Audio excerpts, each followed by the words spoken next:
Hello, Patty here, the country wife from Vermont, now living in South Carolina. It has been several weeks since I wrote or recorded a video, and tonight I'm recording. It is now almost 8 o'clock at night. I've been awake since 2 o'clock this morning. I've just come home from Orangeburg, where my husband is in a rehabilitation center. He was in the hospital for 8 days. The 8 days he was in the hospital, and the 2 days he's been in the rehab center, he's lost 21 pounds. He's not eating or drinking. So today he was taken over to the emergency room at MUSC Orangeburg. They did blood work. They did an electrocardiogram. They did a CAT scan. They did blood draw. Or they did a urine specimen. They found the doctor, a nice young doctor, very pleasant, said that his blood work was better than that my husband's blood work was better than the doctor's, and he was a young man, certainly no more than in his 30s. And the CAT scan came back fine, the EKG was fine. There was a possibility that he did have a urinary tract infection. So he was given a heavy-duty dose of some kind of antibiotic by IV, and then he was given a bag of fluids because he hadn't eaten, as I said, and he hadn't had anything to drink, hardly at all. Literally, virtually no food and drink since the 10th of May. And anyway, to make a long story short, I will say that in case I didn't say this earlier, he fell and hit his head on the 4th of March. A few days later, he started having problems with sleep. Then he was having problems walking. His balance was off. He was weaker. And I said he was a little confused, but he was more agitated. He'd hop into bed and instantly get back up. He did this time and again. The 2 weeks before he went to the emergency room, he had very little sleep, and he'd tried the medicine. They'd given him sleep medicine.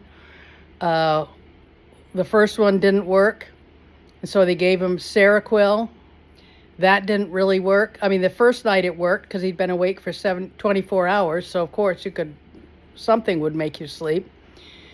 Anyway, then he went back on the previous medicine, and that didn't work at all, so he had another sleepless night, and we went to the urgent care and tried again with something else to see if they had some other magic sleeping pills, which they didn't. They decided that urgent care that they couldn't see him, number one, because they didn't like his insurance, and number two, they said he has neurological issues that need to be attended to, and so he needed to go to the emergency room. He didn't want to do that, but there were no other options.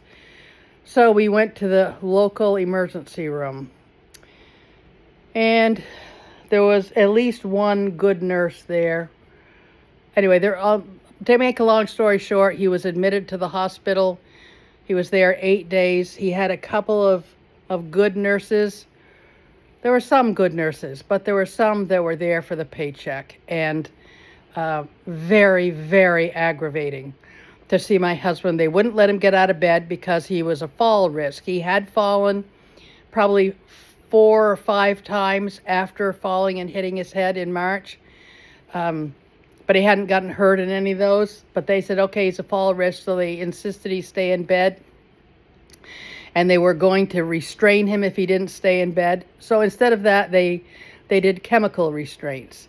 They gave him the Seroquel. I don't know what the dosage was they gave him, but he slept for 34 hours. And I was hoping that that was going to make him feel better when he got up. Well, when he woke up, he never got up because he didn't have a chance to get up. They wouldn't let him. Then that night, he was agitated a little bit, and they gave him Ativan. And the next day, he slept all day. Didn't cause any trouble. No trouble. The next night, they was given some other drug, and the following night, some other drug. So he was drugged up. Consequently, he didn't eat or drink. And finally, at one point, one of the doctors allowed him to have, one bag of IV fluids, and that was it. Then that doctor wanted him to drink by mouth. Anyway, to make a long story short, he's now back. He's in a rehabilitation center. He didn't eat or drink there, and I'm thinking that it is because the drugs were still in his system, and hopefully now they're.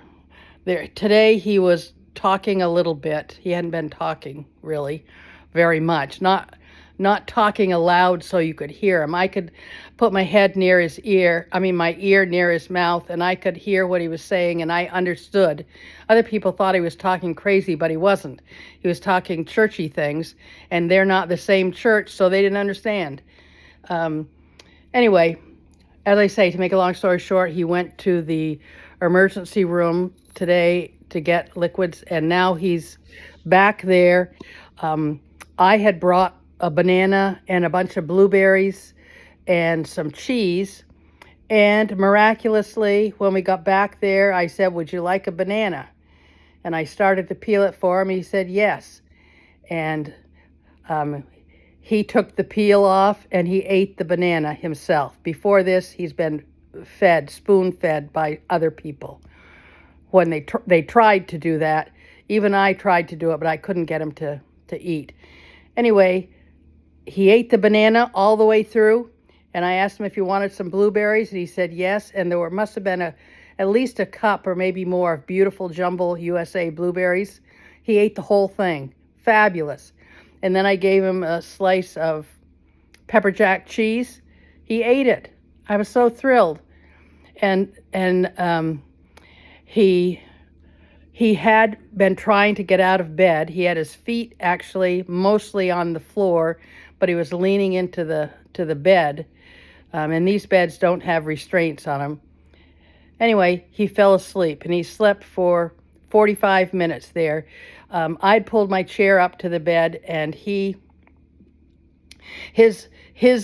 knee was touching my knee. And I am thinking, this is the kind of thing you like to think, that he could feel my body next to his, and it was comforting to him, and so he slept. And his supper came in, and he was awake for a minute, and then he went back to sleep. He was awake long enough to get the bed changed and from the ambulance ride, and they got it fixed up so it's nice and smooth underneath him, and he went back to sleep. So I left them trusting that they will give him the supper, and since it's onion rings and coleslaw, he loves those, I'm hoping that he will eat them. So that's it for the newsy bits. Within 10 minutes from now, I'm going to be in bed myself. I probably look ghastly. I feel somewhat ghastly. I could be worse, but anyway, one completed project last week and this week, is I finished the, the Nightshift shawl. Let me see if I can change the orientation of this. Oh, I can't. Hold on. Okay, here we go. We're trying again on this. It didn't work the last time. So here is the Nightshift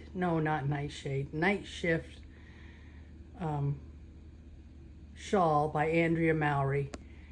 You can see that in this lower part, it calls for every other row is a purl row. But when I got to this section, which is actually section 6 of 10, I started doing garter in between. Just did all knit stitches.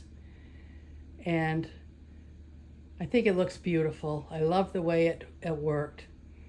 And I love the I-cord bind off there. I haven't tried it on. If it works when I try it on, wonderful. If it doesn't, I'll probably take out the bind off and add some more sections, one or more sections here. They're about 4 inches or so wide, maybe a little more. Anyway, I like it. I made this pattern with Peyton's Classic Wool. I think there's 6 colors, and I used them up. I followed the pattern at the beginning, and then I started, because I was running out of some of the yarns, I just went ahead and made it kind of scrappy looking. I think it looks just fine. There's some kind of an issue there at one point. Oh yes, you can see that spot there where there's extra stitches. Yeah, that was one of the ones when I was pretty stressed out in the hospital. But anyway, there you go. That's my one finished project for this. And even that, you can see I still got 6 strands of yarn to weave in, but all the rest of them I did kind of as I went. So that's it for now. I hope you all have a good time, and if life is hard for you, remember, as I was studying scriptures, I think it could have been Sunday morning. No, it was Monday morning. And in there was someone who said, Jesus can turn any trial into a miracle. Isn't that wonderful? Jesus can turn any trial into a miracle. And at this point, I've said, Heavenly Father, we're looking for the miracle. We're looking for the miracle. The doctors at the hospital where he was admitted to the hospital said that his brain has brain atrophy, and so he is demented. Well, maybe yes, maybe no. I found today, I was doing a little research on dementia, and there's 8 different kinds, and most of them do not seem to follow what we have seen. One of them did, and one of them could be caused by a fall and a strike to the head and can be helped.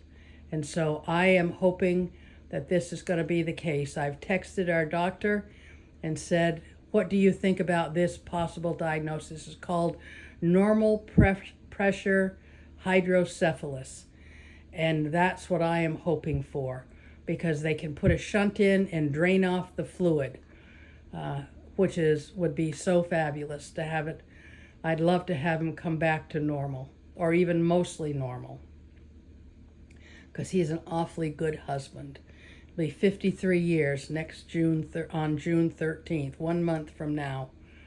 I'm hoping he's going to be home and happy, and we can celebrate together on our own couch. So, my hope for all of us is to do good, be good. Let's do it now together. Thanks for watching, and thanks for your prayers. I really appreciate them. Bye now.